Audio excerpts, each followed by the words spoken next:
भात खाने कार्यक्रम भइरहेको छ हाम्रो चाहिँ लिङ्गो सिङ्गो बोकेर जाँदैछौँ हामी चाहिँ लिङ्गो यो यहाँ चाहिँ परिवारको बच्चा छ आम्मा के लाग्यो नि टाउकोमा चाहिँ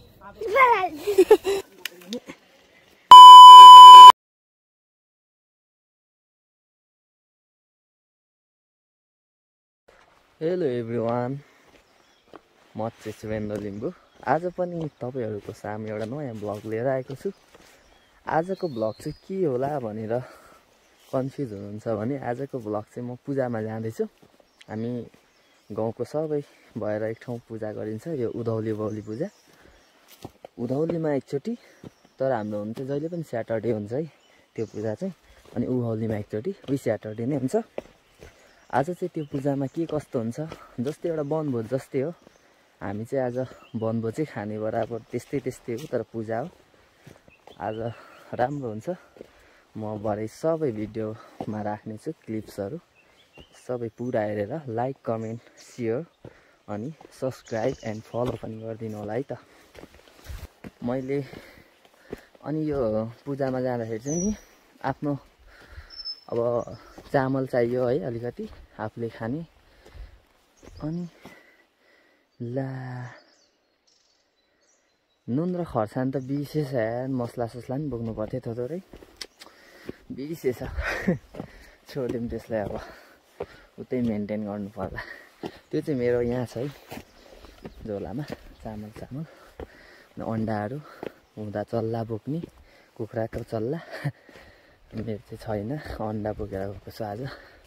हेरौँ के कस्तो हुन्छ म हजुरहरूलाई भिडियो जोड्दै लाने छु है त। यो चाहिँ मैले अस्ति देखाएको थिएँ यो खेत यहाँ चाहिँ धान पनि काटेछन्। म चाहिँ माथि डाँडातिर पुगिसकेँ।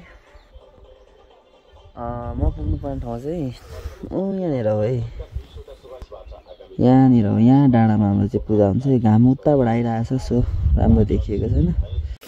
फाइनली साथीहरू म चाहिँ डाँडातिर पुगिसक्यो। कहाँ हो बाटो चाहिँ जङ्गल भइसकेको रहेछ। फेरि पूजा गर्ने ठाउँ चाहिँ मान्छेहरू आएको छैनन्। कहाँ हो बाटो त यो कालो जङ्गल रहेछ अरे।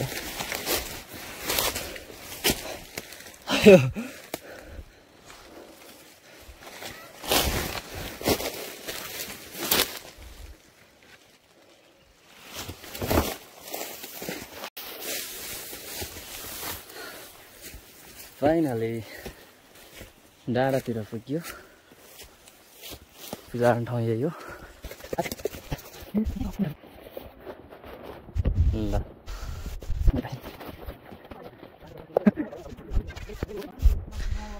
ल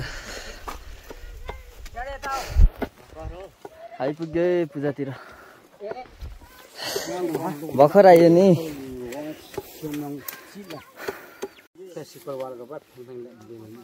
पूजा गर्ने ठाउँ जङ्गल घाडी भएको रहेछ सबै।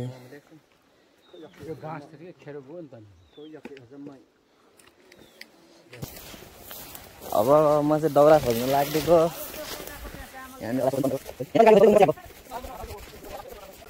ए यहाँ रहेछ दाउरा। ल म चाहिँ दाउरा लानुलाई अब माथि बटुल्दैछु।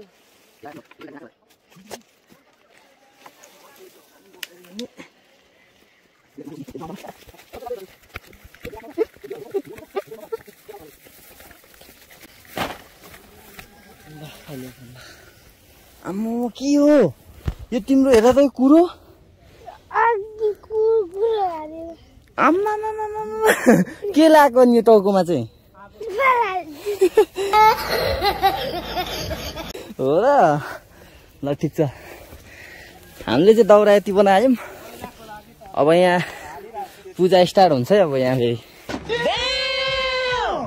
खाना पकाउनुको लागि चाहिँ हामीले चाहिँ अब बाल्टिनमा टक्क है यहाँबाट धारा बनाएको छ पानी। अब यहाँ पर लानुपर्ने त्यहाँ पर पाइप है टाँगिसकेको छ। टाङ्नु चाहिँ अब पानी नै सङ्लेको रहेन आइसक्यो अनि यता आएर उ गरेको। अरू चाहिँ पर डाँडामा छन्। म चाहिँ यहाँनिर पानी लिन आएको छु है गाइस। हेर्दै जानु होला के कस्तो हुन्छ आजको ब्लग है। अब अझै बाँकी नै छ। म अझै धेरै कुरा देखाउन बाँकी नै छ।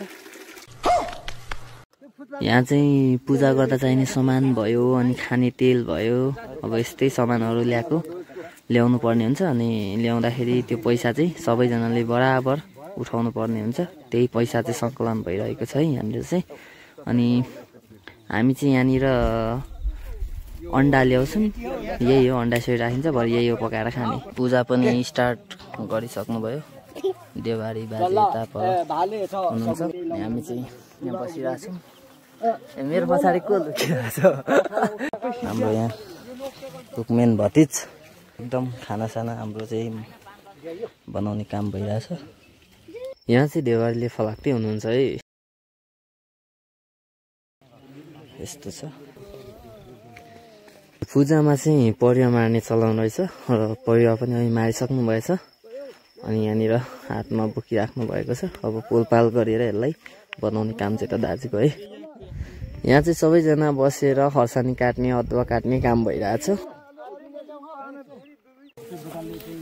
यहाँ चाहिँ परेवाको बच्चा छ यो परेवा चाहिँ हामी उडाउनलाई लाँदैछौँ किनभने यो चाहिँ पूजाको नियम रहेछ यसरी एक्लै परेवा उडाउने हामी जाँदैछौँ अनि हामी यहाँ उडाउनु जाँदैछौँ है लिङ्गो सिङ्गो बोकेर जाँदैछौँ हामी चाहिँ लिङ्गो यो परेवा उडाउनु लागेको छौँ हामी चाहिँ यहाँनिर छ परेवा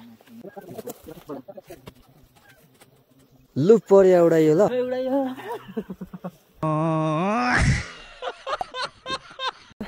फाइनली परेवा पनि उडाइसक्यौँ हामीले चाहिँ अब हाम्रो खानासाना रेडी भइसक्यो होला लगभग अब हामी खाना पनि खाइन्छ है यहाँ चाहिँ चिया पानी हुँदैछ है अहिले सबैजना चिया पानी हुँदैछ हामीलाई चाहिँ चिया पानी चल्दैन त्यही भएर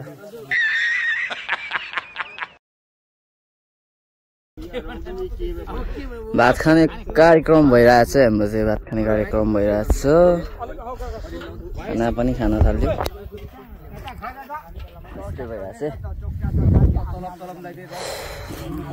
यहाँ चाहिँ सबैजना लिम्बू छौँ त्यही भएर बुढोहरू पनि सब लिम्बू भाषा बोलिरहेछौँ बुझ्नुहुन्न होला है